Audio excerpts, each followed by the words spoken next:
given that Sega's own version of Miracle World for the Fantastic Ages is available on Switch for less. This game should have had a better chance of upgrading the gameplay as much as it upgraded the presentation. Sure, the original game is pretty short, but I'm not sure that making the boss fights longer or adding some new dynamic levels for battles is the best solution. In some ways, this is a game I would gladly recommend to newcomers to Disgaea.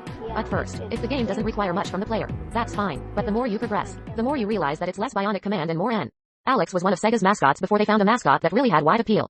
And Miracle World was both their first game and one of their best. Alex Kidd in Miracle World was a great game for some people. I'll admit that in their original form they were too simplistic, but the long constructions added for this game don't make them any more fun.